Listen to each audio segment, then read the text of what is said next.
Matthew Stuckey here from Verity Baptist Church Manila and Verity Baptist Church Pampanga with a quick missionary update. And this past week we had a total of 98 salvations, and it's pretty good on, especially considering that on Saturday at our all-day soul winning, we actually got kind of kicked out of the area that we were at. We went to a place. We didn't realize the park we were soul winning was actually private area. We had to get permission. And so, we actually were asked to leave there, so it kind of made our soul winning a little bit more difficult.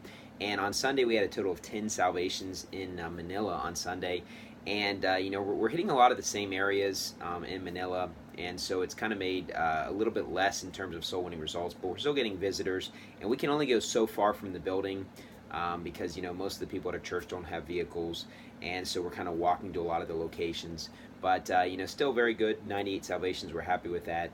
And, in terms of our attendance this past week, it was actually really, really good. We had in total of in the 80s total between our two churches. It was actually our second highest total. We missed tying our record by just one, and that was at our anniversary. I actually thought our numbers were going to be less this week because, it's during the Christmas time, but they're actually higher. And so we had a record attendance in Pampanga. We had 23 people there, which is great. And, so we had a total of 58 there in Manila, which is one of the best totals we've had in a while. It was really good results. We had a lot of visitors, and it was pretty good totals considering we had a lot of people that were gone, including my wife and son were not able to come because my wife is getting close to giving birth, and we almost called a hospital on Saturday because we thought it might be time. And her midwife is actually on vacation until January 7th. So a prayer request, if you don't mind praying, is that the baby will hold off until that point. My wife is 34 weeks. It's a little bit early for the baby to come, and we would like to be able to wait until the midwife comes so we can have a home birth as opposed to going to the hospital. So please pray for us about that, that it would come, actually I think January 8th, so after January 8th. So just a few more weeks holding off, and so she's basically on bed rest right now. And we also had a lot of other people that were gone, but we had a lot of visitors, some from soul winning, some in town and things such as that. We had a great time of fellowship both in Manila and Pampanga after the services, and we're just so happy to serve God together with the people of Manila and Pampanga that love the Lord. It's a great group of people.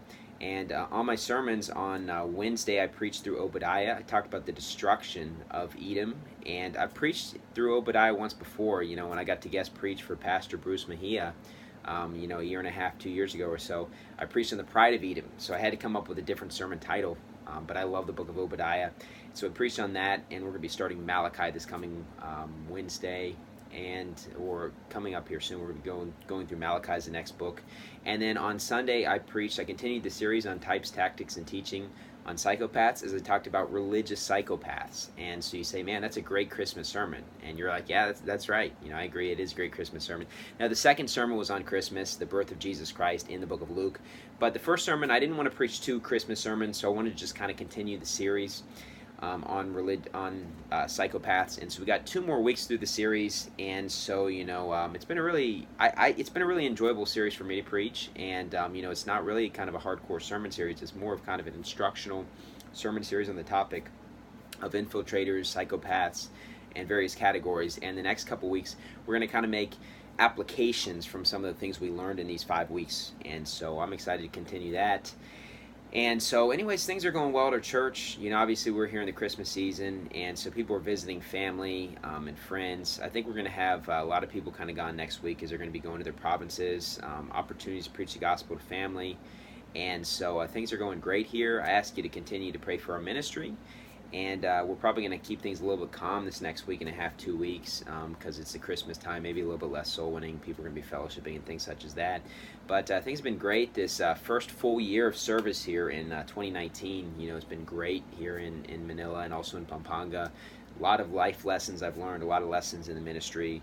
Really exciting, but we're definitely glad and thankful to be able to serve God together here in Manila. And so continue to pray for our ministry, and have a Merry Christmas, and also have a Happy New Year as well, in case I don't happen to make a video next week. But anyways, have a Merry Christmas. Thank you. And remember, one last thing, try to preach the gospel to your family as you get a chance. It's much more exciting to win someone from your family to the Lord than just a random stranger you meet door to door. So anyways, Merry Christmas. Thank you, and God bless.